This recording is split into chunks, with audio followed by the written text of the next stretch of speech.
Welcome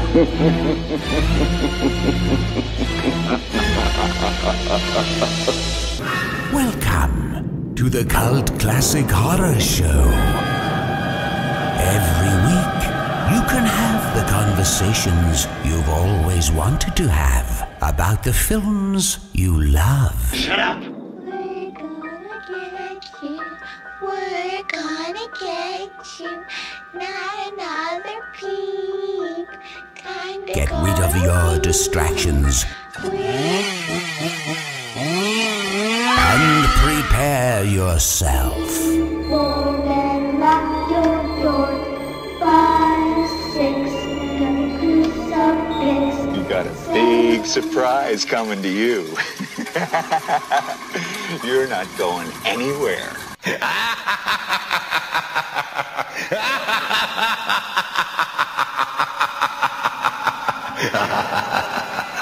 Welcome, everybody, to the Cult Classic Horror Show. Danny Bonin here with you.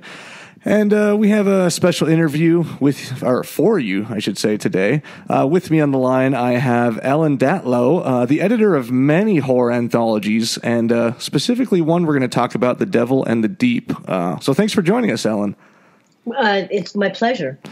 I got to say, usually this is the first sort of interview we've done surrounding a book, and we don't get requests that much or don't seek them out often, but when I heard of this one, Horror Stories of the Sea, it was just so intriguing. I had to give it a read, and I had to get you on the call. So good. I'm delighted. Yeah. Well, tell me, have you? I mean, well, first of all, let's start before we get into this and upcoming projects. How did you sort of get into this whole editing horror? And is it only horror that you edit, or do you do a lot of other things too? Well, I edit short stories mostly. I have edited novels, but I'm basically a short story editor. And I started out in mostly in science fiction. I was a fiction editor at Omni magazine for 17 years. And then I was, my former colleagues and I created a webzine called Event Horizon. That was about a year and a half. And then I worked for sci-fi.com, which is the Sci-Fi Channel's website. And for 6 years or so, we did fiction weekly, and I was the editor of that. So I've been editing short stories for a very long time, and science fiction, fantasy, and horror. When I was at Omni, I did more science fiction, and I started doing horror basically to avoid the conflict of interest, because I was looking for stories for Omni. Yeah. Although over time I published stories of fantasy and horror also at Omni, so it didn't matter though, because I was only able to publish like 2 or 3 stories a month. Sure. So editing anthologies seemed like, oh wow, I want to edit more, so it was a good opportunity. So, but in the last, I've been doing a year's best horror for like 31 years now going on. My year's best fantasy and horror, I always did the horror half, and that went on for 21 years. Wow. And I've been editing, and that was a co-editing thing. Some other people did the fantasy. Okay. And then since, I'm going on number 10 of the best horror of the year. So I've been editing horror short stories for a long time now. Wow. And so I'm curious to know, as a young girl, were you interested in fantasy and horror and knew that you wanted to work with that somehow? I was interested in it. I read science fiction. I read Ray Bradbury, Harlan Ellison, H.P. Lovecraft, Nathaniel Hawthorne, Greek, Bullfinch's mythology. I loved fantasy. I don't know if I would call it horror at the time, but I loved reading. And as a girl, I wanted to be a veterinarian until I realized, number one, I'd have to take math courses in science, and number two, I'd have to deal with sick and dying animals. Yeah. So, but I hadn't thought about making a career out of reading until maybe, I'm not even sure. I went to college and I took, literature. I got a BA in English literature. Okay. But I didn't really think about what I would do with it other than, I guess I thought, well, I can work in a library, which I actually did it during college and I hated. I didn't hate it, but it's like, no, that's not a career. Yeah. Or or own a bookstore, and then I thought about publishing. So it was not an ambition of mine as I was growing up. It was just that I love reading. What do I do with that kind of thing? Yeah, exactly. Wow. Well, and so when did the door open to sort of start editing and reading for a living? Well, I was in book publishing for several years before I started working at Omni. So it was really not until even when I worked for mainstream book publishers for about 5 years and didn't get anywhere. I wasn't promoted. Well, I mean, I got places really slowly, but a lot of places, either the place went under, I lost my job, whatever reason, it didn't work out. But while I was at one publisher, I started reading for, I guess I found out that the genre that people needed readers, like Dell Publishing at the time and Ace Books. They wanted people reading manuscripts, novel manuscripts, and Science Fiction Book Club I started reading for, and also Book of the Month Club at 20th Century Fox. So I started reading for them while I was still working as an editorial assistant or assistant editor in book publishing. But the first real important job I got was at Omni in 1980. Okay. Approximately. And that's when I started, really getting into editing science fiction, fantasy, and horror. Wow. I mean, and short stories. So, yeah. Yeah. Well, even currently, are you, I know obviously you read a ton, but do you take delight in, I don't know, horror or fantasy thriller movies at all? I actually prefer the most novel. I mean, I love some movies. I don't search out horror movies. I mean, I love some. I love The Babadook. I loved Get Out. Yeah. I really liked the Black Coat's Daughter, although I didn't understand it until someone explained it. Until I saw an article about that. Oh, that's what's going on. Okay. So, I mean, I do like some horror, but not, so I liked A Quiet Place. I think the Quiet Place. Yeah, Quiet Place. Yeah, new one. Yeah, I mean, I liked some horror. I loved Alien. I love some horror movies, but I don't go out of my way to see most of them. Sure. I do read. I don't have that much free time to read things that are not dark. Mm-hmm. So because of my summary of the year, I try to choose novels to read that I think I can cover in my year's best, that are dark enough. Even crime novels that may not be horror per se. Like I love Elizabeth Hand's novels, Cass Neary dark crime novels, and John Connolly actually has ghost stories in his, and so does James Lee Burke sometimes. So I don't read as many novels as I do short stories because I'm reading short stories all during the year for the year's best. Sure. And that's interesting. Year's best, and that just sounds like a ton of work, a ton of short stories to go through. What do you have a process that how you sort of seek those stories out and put them together? I put out a call for submissions every year, and I email individual book publishers, all the small press, whatever I know of, and I automatically put out a call for submissions saying, if you think this is appropriate, please send it to me. And I get all the magazines I can.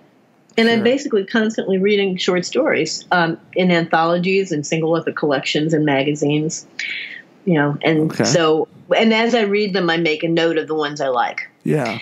I'll really like, and I'll put an asterisk by them, and also ask the publisher or the editor or the author to send me a copy in Word so I can recycle the book or the magazine and just keep the stories so I can reread them at the end of the year. Okay. And so that's what I do. I mean, I keep a file of considering, I call them, stories, and then towards the end of the year I start rereading them until I come down to my word count. Usually I start out with about twice as many stories as I can use. And I have to cut that down in about half. So I reread and reread. Well, yeah. The ones that I really still love, by the time I have to choose them. And I do choose some. I do read novels, as I said, occasionally. I'm in the middle now of The Hunger by Alma Katsu and almost done. It's really good. Okay. It's about the Donner Party, but in a totally different, a fresh way. I thought I would never want to read another or hear about a Donner Party again. Yeah. It's actually really good. I highly recommend it. And I also read Michael Rutger, who is also an open secret. Michael Marshall Smith has written a book that I really loved. Okay. And it's called The Anomaly. That's hopefully is going to be made into a film. I mean, it really is good, and it's been make a fabulous film. Wow. Yeah, it's someone the blurb is the X-Files combined with Indiana Jones, but it's much better than that. I mean, it's got a lot of twists. I don't know. Really, that sounds pretty good to me. it's a damn good novel. I mean, it really is like seat of your pants. It's like, wow. Okay. Yeah. So I've read some really good novels so far this year. And Paul Tremblay's novel, which is just about to come out, or just came out, The Cabinet in the Woods, I think it's called. Okay. Or something like, I think it's called that. Or The Cabinet at the End of the World, or something. I'm not sure what the title, but it's very good. Wow. So I get to read some novels, but not as many as I'd like. Mostly I'm reading short stories. Yeah. Wow, that's as me. I'll be the first to admit that I don't read enough. I'm sitting here watching movies whenever I get free time, and well, we're both in. You're caught up reading because you're an editor, and we review films, so I'm caught up watching films. Yeah, when I visit Kim Newman, he's always watching a bunch of movies, and sometimes I'll watch them with him, which is fun. Yeah. Kim Newman, I don't know if you know him. He's a British critic and writer. Oh no, Anno Dracula. I mean, he's written some wonderful novels, and he's also a film critic of horror and gothic, and so he's always watching movies whenever I visit him. Okay. I am only allowed to watch movies on Friday nights and Saturday nights if I'm home. Otherwise, it's like, no, I can't do that. It's like I'll be glued to my computer all the time. Yeah. So. Yep. I totally understand that. So then when you're searching out these short stories, are most of them? So some of them you're reading, they're published. Are they all pretty open with? Oh, can I put it in this anthology and republish it? Is there some? I mean, the only problem is when it's a mainstream story or it's a mainstream publisher. Occasionally, I have had problems where a story who's by a genre writer ends up in a mainstream publication or someplace or in a collection published by a mainstream publisher, and the rights are controlled by sub-rights, which means you can't get them. Basically, I mean, they want too much money, and it takes too much time to get the rights. I had a deal fall through for a story, very short story. I really liked it, by someone who's in the genre, and unfortunately, his collection was published by mainstream, and he allowed them to take all the rights, which meant I went to them and I tried to get the rights to reprint, and I got the ebook rights and the print, and they wouldn't give me the audio, and I said I couldn't take it. Oh. Yeah. No, and it's because they stupidly gave away their rights. Wow. A writer should never, ever allow the publisher to control the second serial rights of short stories. Ever. Wow. Ever, ever, ever. Or you're never going to get reprinted again, because the sub-rights people don't understand that a penny a word, 2 cents a word for a reprint is the standard. Sure. 3 cents the most. Wow. And it needs to be fast. So, I had that happen a couple of times, but it's rare. Most people are so happy to be published and reprinted. Oh, sure. I think if he had pushed his publisher, he may have gotten, the rights to do it somehow. They might have backed down. Who knows? Mm-hmm. Mm-hmm. And these days, is it, you mentioned because you couldn't get audio, is that just huge these days? Like, you have to have audio? Oh, yeah, it has to be. It's part of the deal. I mean, every bit helps because, books, anthologies, everyone says they're loss leaders. I mean, they don't sell. Well, they sell okay. I mean, some of them sell, some of them don't. Mm-hmm. But my best of the year always sell, and we always get royalties. And part of that is having audio, ebook, and print rights to do that. And they're not exclusive rights. I mean, anyone else can do the audio book of the collection or have an audio book. It's just that we need those rights. Yeah. Otherwise, they're not going to make enough money to be able to make it viable. Yeah. So, yes, audio rights are crucial. Okay. Well, not for everybody. I mean, I know that Tor.com, I work for Tor.com too. I buy stories for them. Oh. And I know that they don't buy the audio rights now. They don't acquire them because basically they don't sell them. They haven't put together the system to do their own audio rights, the audio. So generally though, a book publisher, when they do a book, they have a deal with either Blackstone or Audible. And there's another one, Tantor, I think, has a lot of my books. So they're different audio rights companies, and they buy each book.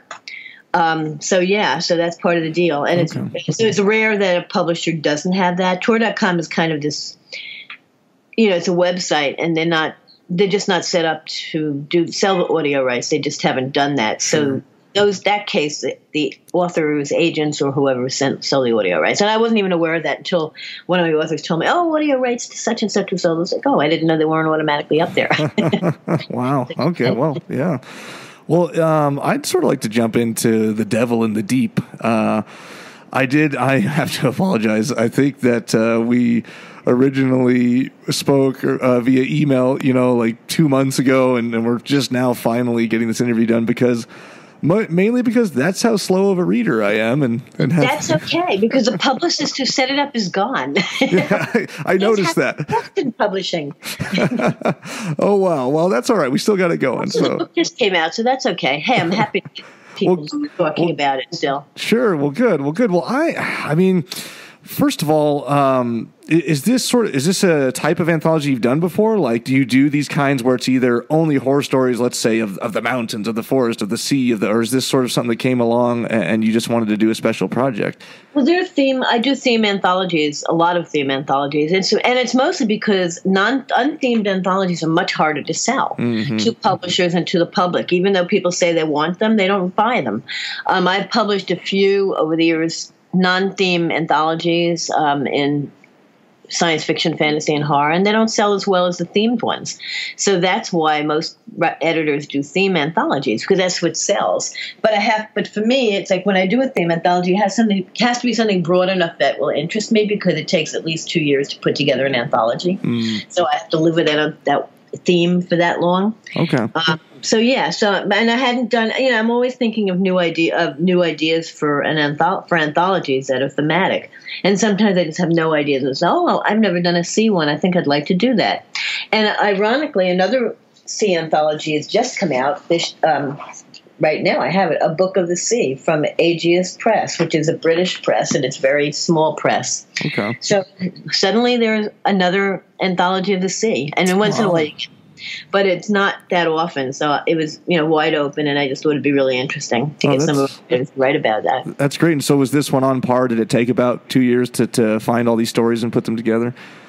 Probably. I don't remember exactly when I started. I mean, it's not finding them. You have to commission them. I mean, basically, I solicit them. They're all new. Oh, okay. So go to the writers. I can actually hold on. I can probably look up to see when I actually started or when I sold it. I'll look in my files here. That's interesting. I just didn't even think about that. For the horror of the year, you're finding existing stories and putting them together. And so this you really have to have sort of some of your favorite writers in mind that are capable of doing this. Yes, actually, I sold it in 2016. Oh, okay. So so it takes just about 2 years from.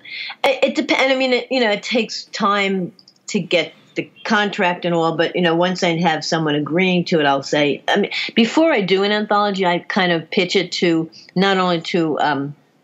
First I pitch it to writers. I try to get some of my writers on board to say that they're interested in writing on the theme, and not all of them will end up in the book, but most of them will. And so once I have the writers, then I can say to my agent or the editor, this is who I think I can get for it. Okay. So that helps, to know who might be willing to write a story, although you can't guarantee it, of course. Yeah. No, definitely. And this is such an interesting subject, and I'm surprised, like you said, there is another one now, but I'm surprised no one has tackled this, or many people have. There must have been. It's just not that prolific. I mean, there must be a couple. I'm sure there are one or two. I think I read one a couple of years ago from a small press.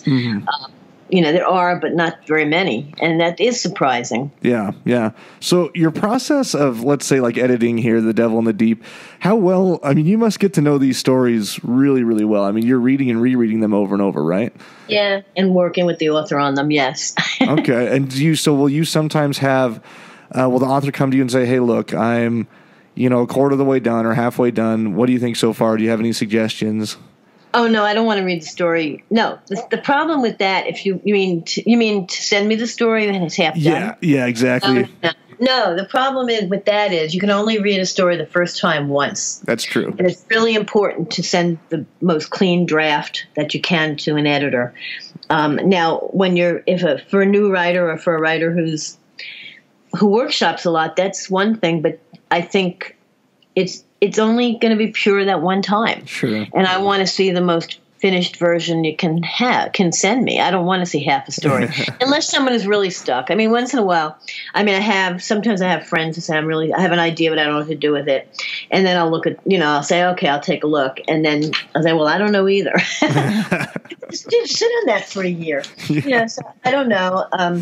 But I'd rather not, because I'm not I'm not. There are people who are story doctors who are mostly writers, and they can actually help the writer create the story. And I'm not that. That's not me. I'm an editor. I need something to work with. I can't. I don't have a creative bone in my body. Yeah. I need something to work with. Yeah. No, I know people like that and know people the opposite. So I totally understand what you mean. So for this, in deciding what order these stories go in, is there even a science to that? There is, but the thing that we all editors know is that you can't make your readers read them in order. However, because of that, you still have to create an order because hopefully people will read an order. but I mean, I start with a strong story and one that is easily comprehensible, not complicated, not weird in structure, and something's going on. And it's almost kind of an advanced declaration of this is what the anthology is about. So it should be a strong story, and it should, and get the reader to continue, basically. And then the last story is usually the strongest story, and that the editor thinks is the strongest story in the book. Although occasionally I'll do the strongest story and then a grace note story, a story that, it's like, wow, this is powerful. And then here is a break for the last story kind of thing. And then in the middle, so you can put, one story is, if you have really complex stories and ones that are not, not traditional structure or something really weird about them, and you kind of put that maybe 2/3 of the way, or sure, you put that after the middle or in the middle or so. So you want to make sure that the reader's already involved in the book, that they're not going to get, oh my God, I don't understand the story, I don't want to read it. So you want them to be invested in reading the book, and then you can put a story that's more complex and weird. Sure. Maybe totally out there. And, while you're also ordering the story, you're considering tone, point of view, and things like that. As you do it, you don't want, and also even place where they take place. You don't necessarily want two stories taking place in the same kind of background. Yeah. You try to. A funny thing happened. One anthology, I've done YA anthologies, and one anthology, I'm not sure I remember which one it was, but I suddenly realized, what I do is my last line edit. I mean, I'll work on the stories before I buy them, and then I'll work on them after I buy them. But right before I'm ready to hand the book in, about a couple of months, 2 or 3 months, I'll start line editing the story. That means going over them very carefully. Okay. And one time I started realizing that every story was first person. Oh. I said, oh my God, oh no. And so the few stories that hadn't come in yet, I asked the author, I said, what point of view is your story? And Garth Nix, God bless him, who's an Australian writer who writes YA and adult, said, why are all your stories first person? I said, yeah. He said, mine is, but it doesn't read like it. I said, okay. And it turns out, and it's like, I never noticed that with a book before. So it's like, I have a feeling that a lot of YA literature is first person, but it just never happened before. It's like, oh my God. So it's kind of like startling to realize that, some things you realize as you're editing the book. A lot of times when I'm doing a final line edit, rather, I do sometimes find that a book it evolves as you're working on it, and by the end of it, it may not be exactly what you expected. So, you work with that in the introduction, kind of to pull it all together, and it just may come out differently than you expected once you have all your stories around. Sure. Well, and so I guess out of this anthology here, there's some creepy themes in throughout this anthology, and I'm also horrible at remembering titles, but I remember stories. Well, I just looked them up before you called. Did you? I haven't looked at it first, so I had to say, oh yeah, those are good stories, really good stories. Yeah. I tried to have a real interesting variety, and I mean, I love all the stories, but if everyone has favorites. Sure. In this one, I have to say that my two favorites are. Well, I shouldn't say this, but the one favorite I love, Shit Happens by Michael Marshall Smith. Yes. Which is and the reason is I usually hate humorous horror. Mm-hmm. I hate it because it never works. And in this case, it works. That's the one that takes place in the Queen Mary. Yeah, well, I remember it. And I mean, and I love the character of the secretary. I mean, she's amazing. I want her to have her own story.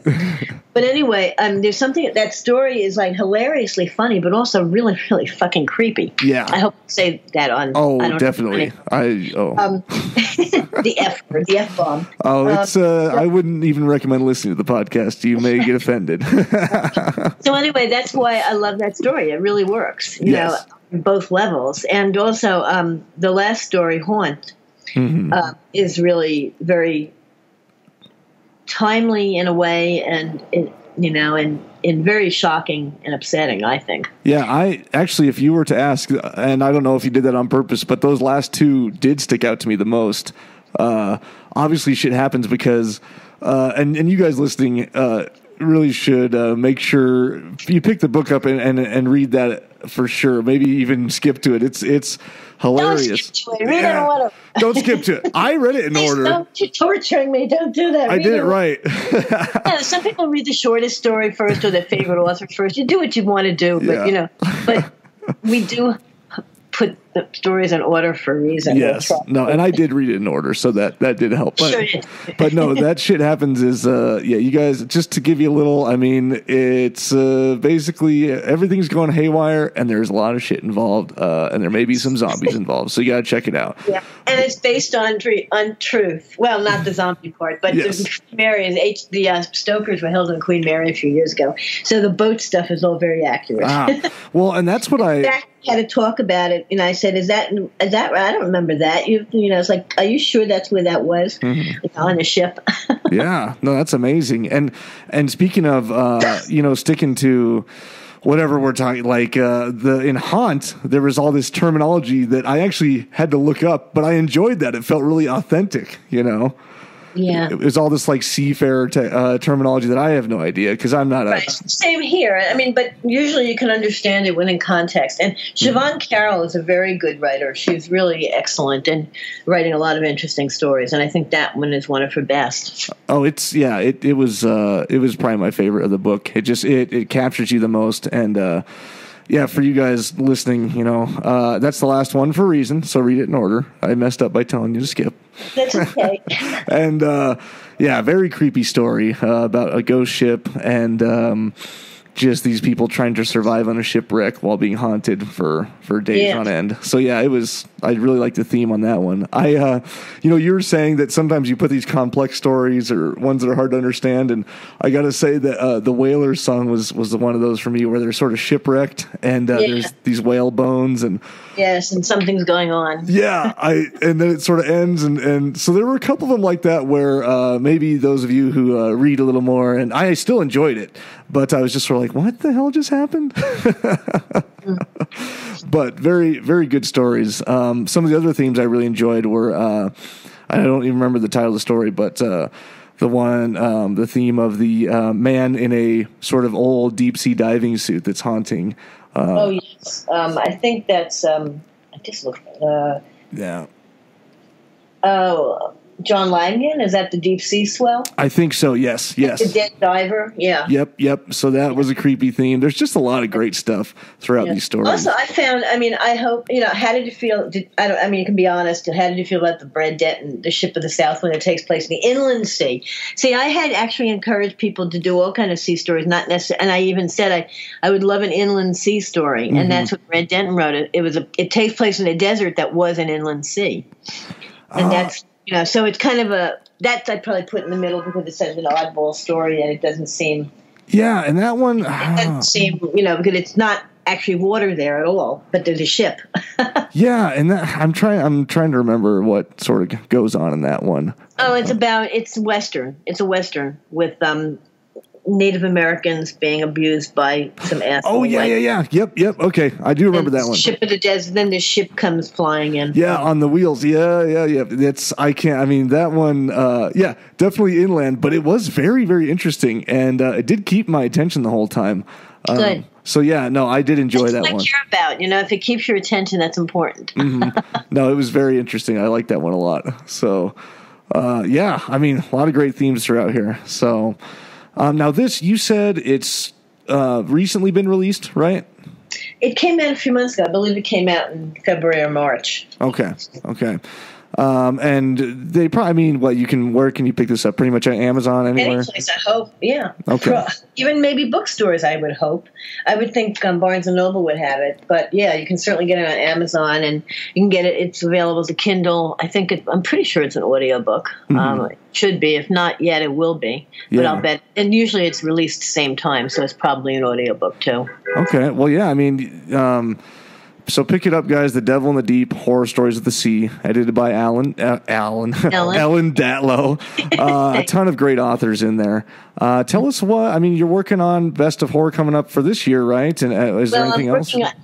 Number 10 is coming out next week, and I'm working on number 11 right now. Okay. And also a book that's coming out in the fall is the best of the best of Best Horror of the Year, which is the first stories taken from the first 10 years of the Best Horror of the Year. Oh. So that's kind of interesting. I had to take stories from each volume, and that's a pretty big book, and that's coming out in September. And then I have a big ghost story anthology coming out in October, I think, from Saga Books, and it's called Echoes, the Saga Anthology of Ghost Stories, and it's like 226,000 words. Oh, wow. Which is huge, yeah. And it's 3 reprints. The rest are all originals. Okay.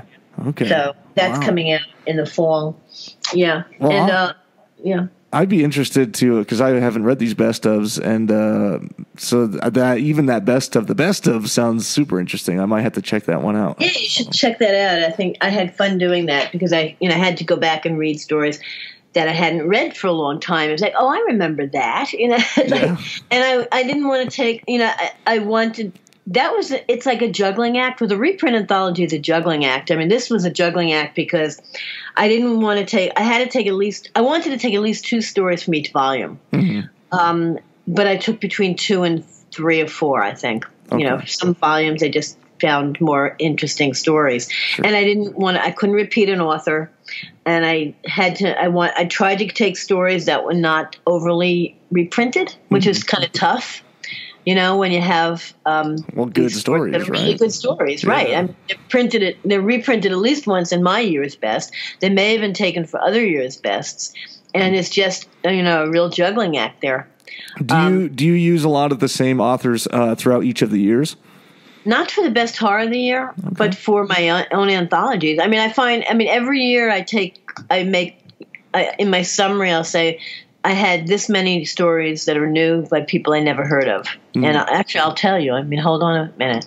I can tell you right now. From 2017, for the first time, I always do the numbers here. There are 21 stories, novelettes, and novellas ranging from 1,500 words to 17,900, 20,000 more words this year than last year. Where the stories come from. 11 live in the United States, 5 in the United Kingdom, 3 in Canada, 1 in Australia. 11 are by women, 2 stories by one of them, and 10 are by men. That's the first time women outnumbered men. Oh, wow. The authors of 9 stories have never before appeared in any of my Best of the Year anthologies. Oh. So that's really, that's interesting. So almost half are new writers. Wow, that's great that you're constantly. So that, and I go through that. I mean, every year I do that kind of accounting. Uh-huh. Let me just see quickly what last year was. I won't read the whole thing. I'll just see how many new stories. Yeah. In 2016, 8 stories had never appeared in, were never in previous volumes of my year's best. So there were 8 new writers. Okay. I mean, I may have known who the writers were, and I may have possibly published them in something I had used, I'd done before. Yeah. But they had never been in the year's best before. Wow. So, and that's why it aggravates me when every once in a while someone says, it's a closed shop. Everyone, it's all, same old. It's like, no, it's not cronyism, jackass. There are 8 people I've never even heard of who are in this book. Yeah. It has nothing to do with your name, stupid. It's your story. Exactly. That's what we're worried about. Yeah. So that's actually gratifying. Yeah. When I started the year's best fantasy and horror, I always did the horror, but there were very much fewer women writers then who I was using. I do think there's been a boom in female horror writers in the last, maybe 15. Well, I'd say 10 years for sure. I'm surprised, just with our little community and fandom, how many women we have that just absolutely love horror. I mean, you'd think that the some of these films and the gore and the violence would turn them off, but no, there's some hardcore fans. Oh, I know that. Yeah. I mean, that's what's annoying when people say, "Oh no, women don't like horror." That's just bullshit. Yeah, absolute bullshit. Horror. We like different kinds of horror, just like guys do. Exactly. Yeah. No, it's interesting. So, well, cool. Well, I think that's all the questions I had for you, Ellen. Make sure you guys pick up The Devil in the Deep, Horror Stories of the Sea, and definitely be on the lookout for all the upcoming anthologies from Ellen. And I don't know when this was going to air, but Best Horror number 8's on sale right now for $1.99 Kindle on Amazon. All right. But it may only be for today, so I don't know. It may be too late by the time you look. Well, this is probably air in a couple days here. So, but yeah, all right. Well, and yeah, anything else you want to plug or tell the listeners? No, just read if you want to find new writers, I mean, basically my summaries of the year, my recommendation, my honorable mention list, these are new people who, if you like their short stories, look up their novels, and there are always new writers coming along, and they're terrific. Yeah, that's a good, and sorry, before we do cut off, is that common where, as in, if I like one of these short stories in Devil in the Deep, will that writer have most likely written a couple novels to check out? Most of them have. Okay. Maybe all of them. Well, most of them. I mean, a few are newer writers and haven't. Mm-hmm. But Stephen Graham Jones, he wrote his fabulous werewolf novel Mongrels a couple of years ago, which is really brilliant. Steve Rastic Tem. Shauna Maguire is also Myra. Her pseudonym is Mira Grant. So she writes them. I think they're zombie books. I'm not sure. Okay. John Langan has written, his novel, The Fisherman, was terrific. That was a few years ago. Brian Hodge has written novels. Michael Marshall Smith writes really wonderful novels. And he wrote the one that's just out, The Anomaly, that everyone should read. You did mention that. Yeah, but I mean, actually, some of the women have not yet. I realize Alyssa Wong hasn't yet. A.C. Wise hasn't written a novel yet. Siobhan Carroll hasn't written a novel yet. Okay, well. And Ray Cluley is a writer. You mentioned the Whalers song. He's Yes. British. I don't think he's written a novel yet. But some people like their short stories better. Mm-hmm. What can I say? Yeah. So most of the writers in the book have written novels, and and I'm not. It's so hard to say. It's like I am very. I think supernatural horror novels are hard to write and hard to keep consistent, and I think short stories work better. So what can I say? No, and they're great for short reads. Some people don't want to invest in a novel, and maybe are slow readers, or they just want a quick story. So yeah, that's great. I encourage everyone to read stories. Read more stories. Yeah, well, I certainly am. This has been an experience for me, so I can't wait to check out some of these best ofs. Great. But thanks a lot for joining me here, Ellen, and taking the time. Yeah, it's my pleasure. And thank you guys for listening. Get the book, and we'll catch you on the next episode. Don't you blame the movies. Movies don't create psychos. Movies make psychos more creative.